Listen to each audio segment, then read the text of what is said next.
pemirsa, dan juga wasit yang memimpin pertandingan dari Singapura ya, Mustafa Muhammad Julfikar.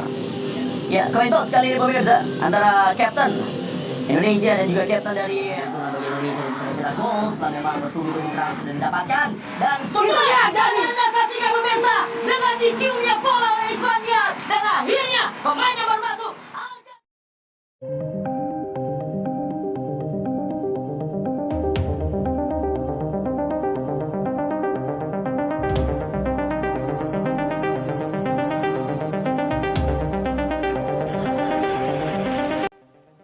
Dramatis, Timnas Indonesia bungkam Kamboja dengan meyakinkan, stadion bergetar, supporter tak berhenti bersorak. Siapa yang menyangka malam ini akan berubah menjadi malam penuh kebanggaan? Di tengah tekanan besar, ekspektasi tinggi, dan sorotan dari berbagai arah, Timnas Indonesia justru menjawab semuanya dengan cara yang paling meyakinkan. Bukan sekadar menang, tapi menunjukkan permainan yang membuat lawan sulit bernapas. Kamboja datang dengan semangat tinggi. Mereka ingin membuktikan bahwa mereka bukan lagi tim yang bisa dipandang sebelah mata. Sejak peluit awal dibunyikan, pertandingan langsung berjalan cepat. Namun ada satu hal yang berbeda, Indonesia tampil dengan percaya diri. Ribuan supporter di stadion mulai berdiri setiap kali bola mengalir dari kaki ke kaki. Atmosfer terasa panas. Semua orang tahu, malam ini bukan sekadar pertandingan biasa. Menit-menit awal berjalan ketat. Kamboja sempat mencoba membangun serangan dan memberi tekanan. Beberapa kali mereka mencoba masuk dari sisi lapangan, berharap pertahanan Indonesia membuat kesalahan. Tapi yang terjadi justru sebaliknya. Barisan belakang Indonesia tampil disiplin. Setiap bola direbut, setiap celah ditutup, dan perlahan, dominasi mulai terlihat. Lini tengah Indonesia mulai mengendalikan ritme permainan. Operan demi operan mulai membuat pemain Kamboja berlari tanpa bola. Supporter mulai percaya bahwa malam ini bisa menjadi milik Garuda. Lalu momen yang ditunggu akhirnya datang. Serangan cepat dibangun. Bola bergerak dari belakang, masuk ke tengah, diteruskan ke sisi lapangan. Dan dalam hitungan detik, sebuah penyelesaian yang membuat stadion meledak. Gol untuk Indonesia, suara gemuruh langsung memenuhi stadion.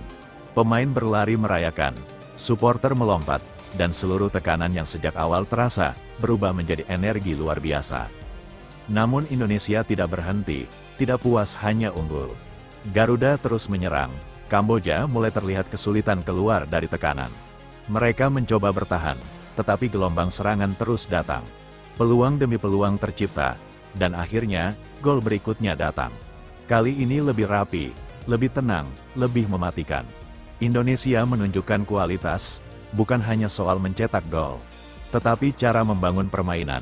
Di tribun, nyanyian supporter semakin keras. Bendera berkibar, semua larut dalam suasana. Kamboja mencoba bangkit. Mereka sempat mendapat momentum dan berusaha memperkecil ketertinggalan. Namun setiap peluang selalu berhasil dipatahkan. Indonesia tetap fokus. Tidak panik, tidak kehilangan arah, masuk babak kedua. Banyak yang menunggu apakah Indonesia akan bertahan. Ternyata jawabannya tidak. Indonesia tetap bermain menyerang. Tetap menekan, tetap lapar, setiap pemain berlari tanpa lelah. Setiap duel dimenangkan dengan semangat, dan semakin waktu berjalan, terlihat jelas siapa yang menguasai pertandingan. Kamboja terus berusaha, tetapi Indonesia malam ini tampil dengan keyakinan yang berbeda. Ketika peluit panjang akhirnya dibunyikan, sorak-sorai pecah. Pemain saling berpelukan, supporter bernyanyi tanpa henti. Malam itu menjadi bukti bahwa ketika bermain dengan disiplin, kerjasama, dan mental kuat, Timnas Indonesia bisa tampil sangat meyakinkan. Kemenangan ini bukan akhir, tetapi menjadi pesan bahwa Garuda terus melangkah, dan bagi para pendukung, malam ini adalah malam untuk tersenyum. Karena Timnas Indonesia berhasil membungkam Kamboja dengan penampilan yang membuat bangga. Garuda terbang tinggi, dan perjalanan masih panjang.